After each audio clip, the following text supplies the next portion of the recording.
Hello friends, welcome to ఇంగ్రాలిట్. ఇప్పుడు మనం ఇంగ్లీష్ మెథడాలజీ ప్రాక్టీస్ బిట్స్లోని ఎక్సర్సైజ్ 7ని చూస్తున్నాము. సో మనకి ప్రతి బిట్ కూడా ఎగ్జామినేషన్ ఆఫ్ పాయింట్ ఆఫ్ వ్యూలో చాలా ఇంపార్టెంట్ అనేది మనం గుర్తుపెట్టుకొని ప్రతి బిట్ని కూడా అనలైజ్ చేసుకుంటూ మనము ఆన్సర్స్ అనేవి చేయాలి. Okay, let us start exercise 7. First one is grammar translation method is also called as. Grammar translation మెథడ్ని ఇంకా వేరే పేరుతో పిలుస్తారు, ఆ పేరేంటి అనేసి అడగడం జరిగింది. ఇక్కడ మనకి ఆప్షన్స్లో traditional method, discussion method, bilingual method, audiolingual method అనేసి ఇచ్చారు. So what is the correct answer for this? Come on, guess it. The correct answer is traditional method. Grammar translation మెథడ్కి ఉండేటువంటి మరొక పేరు traditional method. Next question number 2. The historical book led to the emergence of grammar translation method was. So the historical book ఏది grammar translation method యొక్క ఎమర్జెన్స్కి తోడ్పడింది అనేసి ఇచ్చారు. ఇక్కడ మనకి democracy in education, latest techniques and methods, A history of English literature, A history of English language teaching అనేసి ఇవ్వడం జరిగింది. So what is the correct answer for this?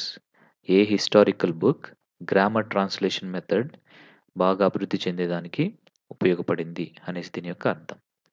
The answer is a history of English language teaching అనేటువంటి historical book అనమాట. So ఇది మనం గుర్తుపెట్టుకోవాలి. Next call, CALL, expansion. What is the expansion of call? CALL. ఇక్కడ మనకి ఆప్షన్స్లో computer allocated language lab, commercial advanced language lab, computer assisted language learning, computer assisted language lab అనేసి ఇవ్వడం జరిగింది. Come on, guess the answer. What is the correct answer? Third one, computer assisted language learning అనేటువంటిది correct answer అవుతుంది. Next question number 4. A structure is to be used for. Structure అనేది దేనికోసం use చేస్తారు అనేసి ఇక్కడ ఇవ్వడం జరిగింది. ఆప్షన్స్లో మనకి listening skill, next speaking skill, next reading skill and the last one is writing skill. Options ఈ విధంగా ఇచ్చారు. Come on, guess the answer. What is the correct answer for the fourth question? Structure is to be used for speaking skill. Speaking skills అనేటువంటి వాటికి structures అనేటువంటివి important అనమాట. Next micro teaching is now widely used in. Micro teaching అనేది ఎందులో ఎక్కువగా use చేస్తున్నారు? ఆప్షన్స్లో మనకి private schools, government schools, universities, training colleges అనేసి ఇవ్వడం జరిగింది. Come on, say the answer. The correct answer is training colleges. అంటే మనకి బిఎడ్, డిఎడ్ ట్రైనింగ్ కాలేజెస్ ఉంటాయి కదా, అలాంటి వాటిల్లో ఈ మైక్రో టీచింగ్ అనేటువంటి దాన్ని ఎక్కువగా యూజ్ చేయడం జరుగుతుంది. Next question number 6. The system of sounds is called. So system of సౌండ్స్ని ఏమంటాము? ఆప్షన్స్లో మనకి ఫొనాలజీ, మార్ఫాలజీ, సింటాక్స్, సెమాంటిక్స్ అనేసి ఇచ్చారు. సో సౌండ్స్ని డీల్ చేసేటువంటి శాస్త్రం అదే ఫొనాలజీ. ఫొనాలజీ అంటే నథింగ్ బట్ సౌండ్. ఫోన్ అంటే సౌండ్ అనమాట. Next question, an approach is. Approach అనేది అసలేంటి, అది ఏం చెప్తుంది? సో ఇక్కడ మనకి what to teach, how to teach, how to start, a set of correlative assumptions అనేసి ఇచ్చారు. Come on, guess the correct answer. Yes, the fourth one, a set of correlative assumptions వాటిల్నే మనము అప్రోచ్ అనేసి అంటామనమాట. నెక్స్ట్ ఏ మెథడ్ ఈస్, అసలు method అంటే ఏంటి? ఇక్కడ మనకి ఆప్షన్స్‌లో an overall plan, what to teach, assigning homework, when to teach అనేసి ఇవ్వడం జరిగింది. Come on, guess the answer. Yes, a method is an overall plan. An overall plan is called a method. Next gestures, miming, drilling ఇవన్నీ కూడా దేని కిందకొస్తాయి?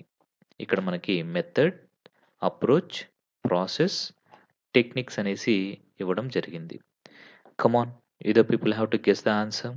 ఏమవుతుంది? Gestures, miming, drilling ఇవన్నీ కూడా ఏమవుతాయి అంటే టెక్నిక్స్ అవుతాయి. క్లాస్ రూమ్‌లో మనం యూజ్ చేసేటువంటి టెక్నిక్స్ అన్నమాట ఇవన్నీ కూడా.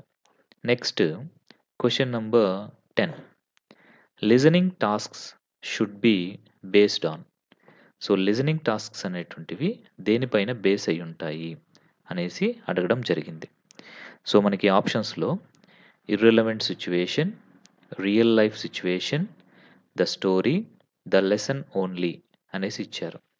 So what is the correct answer? Yes, real life సిట్యుయేషన్స్‌ని బేస్ చేసుకొని లిజనింగ్ టాస్క్స్ అనేటువంటివి ప్రిపేర్ చేయబడతాయి. So the correct answer is second option, real life situations. Next 11th one ఏంటంటే audio lingual is based on. Audio lingual అనేది దేనిపైన base అయి ఉంటుంది అనేసి ఇక్కడ ఇవ్వడం జరిగింది. ఆప్షన్స్‌లో మనకి class room, next parental background, next environment, next language lab అనేసి ఇచ్చారు. So what is that correct answer? Guess it. The correct answer is language lab. So audio lingual అనేది మెయిన్‌గా లాంగ్వేజ్ ల్యాబ్ పైన ఆధారపడి ఉంటుంది. Next the system of word order is. So word order యొక్క సిస్టమ్‌ని మనం ఏమని పిలుస్తాం? Arbitrary, articulation, syntax, sounds. Come on, guess the answer. What is the answer? The system of word order is called syntax. Syntax అంటే system of word order. Next, pair drills and role plays improve dash skill. So pair drills ఇంకా role plays అనేటువంటివి వేటిల్ని improve చేస్తాయి. ఇక్కడ మనకి ఆప్షన్స్‌లో listening, reading, speaking, writing అనేటువంటివి ఇవ్వడం జరిగింది. సో పెయిడ్ డ్రిల్స్ ఇంకా రోల్ ప్లేస్ అనేటువంటివి మెయిన్‌గా స్పీకింగ్ స్కిల్‌ని ఇంప్రూవ్ చేస్తాయి. Okay. Next question number 14. Speaking skills are improved in. Speaking skills అనేటువంటివి ఎందులో మనకి ఇంప్రూవ్ అవుతాయి? ఇక్కడ మనకి oral approach, direct method, dictation, home assignment అనేసి ఇచ్చారు. The correct answer is oral approach. Yes, speaking skills అనేవి ఓరల్ అప్రోచ్‌లో మనకి ఇంప్రూవ్ అవుతాయన్నమాట. Next question number 15. The ultimate goal of the language is to develop. అసలు లాంగ్వేజ్‌ను ఉన్నటువంటి అల్టిమేట్ గోల్ ఏంటి? ఏది డెవలప్ చేసేదానికి మనము లాంగ్వేజ్ యొక్క గోల్‌గా పెట్టుకుంటాము అనేసి అడగడం జరిగింది. ఇక్కడ మనకి ఆప్షన్స్‌లో writing, listening, reading, communicative competence అనేసి ఇచ్చారు. Guess the answer. Yes, communicative competence అంటే కమ్యూనికేటివ్ అబిలిటీ అనేటువంటి దాన్ని డెవలప్ చేయడమే లాంగ్వేజ్ లెర్నింగ్ యొక్క అల్టిమేట్ గోల్ అన్నమాట. Next question number 16. Oral approach can be improved by. So oral approach అనేది ఏ విధంగా మనం ఇంప్రూవ్ చేయొచ్చు? సో ఇక్కడ మనకి ఆప్షన్స్‌లో giving homework, dictation, parts of speech, asking questions అనేసి ఇవ్వడం జరిగింది. So what is the correct answer for this? Come on, guess it. So the correct answer is asking questions. Next one question number 17. Communicative approach should be based on. Communicative approach అనేటువంటిది దేనిపైన base అయ్యి ఉంటుంది అనేసి question అడిగారనమాట. ఇక్కడ మనకి ఆప్షన్స్‌లో learners knowledge, learners usage, learners experience, learners need of communication అనేసి ఇవ్వడం జరిగింది. సో, ఇక్కడ మనకి ఏది కరెక్ట్ ఆన్సర్ అవుతుందో గెస్ చేయాలి. Come on guess it. Communicative approach should be based on learners needs of communication అనేటువంటిది కరెక్ట్ ఆన్సర్ అన్నమాట. Okay. Next question number 18. So, ఈ question number 18, the teacher cannot translate or explain but demonstrate. This method is. So, a మెథడ్‌లో teacher translate చేయలేడు, ఇంకా explain చేయలేడు. కేవలము demonstration మాత్రమే చేస్తాడు. అది ఏ మెథడ్ అనేసి అడగడం జరిగిందనమాట. ఇక్కడ మనకి ఆప్షన్స్‌లో డైరెక్ట్ మెథడ్, ఇంకా grammar translation method, reading method, ఇంకా బైలింగ్వల్ మెథడ్ అనేసి ఇచ్చారు. Come on guess the answer. The correct answer is direct method. Direct మెథడ్‌లో టీచర్ ట్రాన్స్లేట్ చేయరు, ఎక్స్‌ప్లెయిన్ చేయరు. మరి ఏం చేస్తారు? డెమాన్‌స్ట్రేట్ చేస్తారనమాట. Okay. Next question number 19. Tasks of language development should be based on the students. So, language development కోసం ఇచ్చేటువంటి tasks అనేటువంటివి స్టూడెంట్స్ యొక్క దేనిపైన ఆధారపడి ఉంటాయి అనేసి అడగడం జరిగింది. Levels, style of writing, reading performance, ఇంకా అటెండెన్స్ అనేసి ఇచ్చారు. Come on what is the answer? Guess it. Student యొక్క లెవెల్ పైన ఆధారపడి ఉంటుంది. అంటే ఇక్కడ లెవెల్ అంటే ఏంటంటే అతని యొక్క ఏజు, ఇంకా అతని యొక్క నాలెడ్జ్ లెవెల్, ఇలాంటివన్నీ కూడా ఇక్కడ కన్సిడరేషన్‌లోకి తీసుకొని అతనికి టాస్క్స్ అనేటువంటివి ఇవ్వడం జరుగుతుందనమాట. So, next question is 20th one. The primary function of language is. So, primary function ఏంటసలు? లాంగ్వేజ్ యొక్క ప్రైమరీ ఫంక్షన్ ఏంటి అనేసి అడగడం జరిగింది. ఇక్కడ మనకి ఆప్షన్స్‌లో first one interaction, next one communication, next one interaction and communication, next one reading and writing అనేసి ఈ విధంగా 4 ఆప్షన్స్ అనేటువంటివి ఇవ్వడం జరిగింది. Come on guess it.